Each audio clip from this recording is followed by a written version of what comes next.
series on everything you need to know about making a comedy album. Now, I've only made one. It's actually coming out next Friday.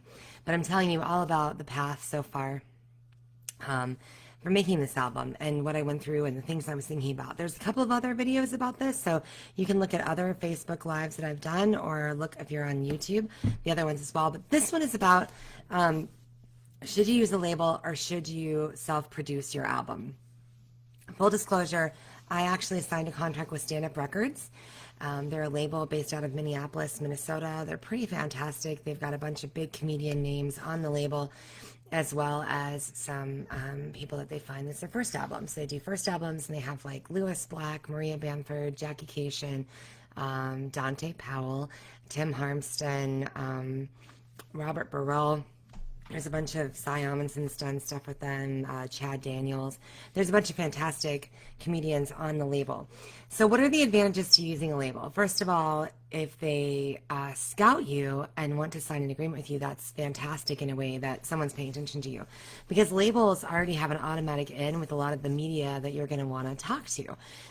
Our label, or my label, it's not my label, I don't know what word you say. The label that I signed with, Stand Up Records, has a publicist. It has someone that helped me write the album description, or they wrote it for me. They doing all kinds of back-end stuff for you, calling newspapers, calling podcasts, calling all those people to get more press.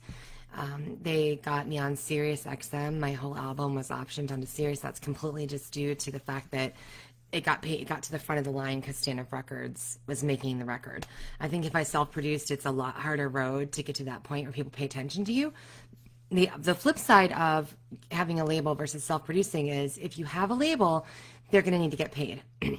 They pay the upfront cost of recording and all that stuff, and then they're going to make, hopefully if you're good, a ton of money on the back end. So they make their money, they put money up front, and they make it on the back end. If you self-produce, you have to put that money out up front to create the album, but you actually end up keeping a lot more of it because you're not splitting it with the record label. So in the long run, you could make a lot more money with self-producing if you have a big enough mailing list or audience or the ability to distribute that on your own. And that's something you want to do. I just spoke with a really fantastic comedian named Adrian Washington, who just released an album also during the pandemic, and he said he hand delivered his CDs to people because he didn't have anything going on and they were all at home. And then, he pocketed the money, the entire money other than the printing of the CD, for himself. He doesn't just split it with anyone, and he owns all the rights to that material. I signed with Stand Up Records, and part of my agreement is that they own the audio recording of the jokes that are on that album. That doesn't mean I can't tell those jokes any way I want. That doesn't mean I can't tell those jokes on TV at some point, or any jokes that I write now are still on mine. But the ones that they recorded on that album, they own the copyrights to the audio for that album. To me, it was a fantastic trade-off. I have a lot of people that I love and friends, but I do not have media connections. I didn't know the right people to call. And also, here's the other part I really loved about being on Stand Up Records, is that the president of Stand Up Records, Dan Schlissel, has these connections with other artists and has really cool ideas about other things you can do. For example, he designed the album art. They have a really fantastic graphic designer named Ian Rands. He's got audio engineers that are top class that work with him to record the audio. Alec Rosleg was the one who did my audio. He was fantastic to work with because he gave me notes. So after the first show, he was like, all right, do some extra jokes, go a little bit longer, don't be afraid to go there. And it was really encouraging and warm when I was recording my album. He would say, you're doing great, keep going, or watch this in your audio and just gave me really good instructions so that we had a fantastic raw product to work from. He knew things about recording audio that I didn't know, and I was really grateful for that. So, like I said, Dan scouted me, signed an agreement, has a fantastic audio engineer, had a great art team. I really love my album cover. If you haven't seen it, I think it'll be at the top of this video, but it's basically an American traditional tattoo of me with a microphone. And I was able to say, hey, this is what I'm interested in doing. It's an homage to my grandfather, who was in the Navy during World War II. These are the kind of tattoos they got.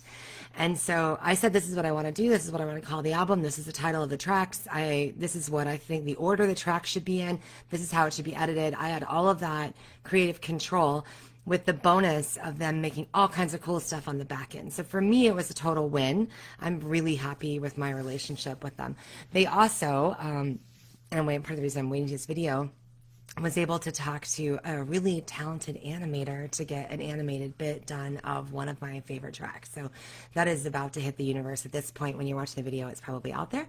But his name is Bill Plimpton, and he has done The Simpsons, and he's twice Academy Award nominated animator. Really incredibly nice guy to work with, who took my joke that I wrote and made this amazing animation from it. And that never would have happened if it hadn't been signed with Stand Up Records. So that part's pretty great.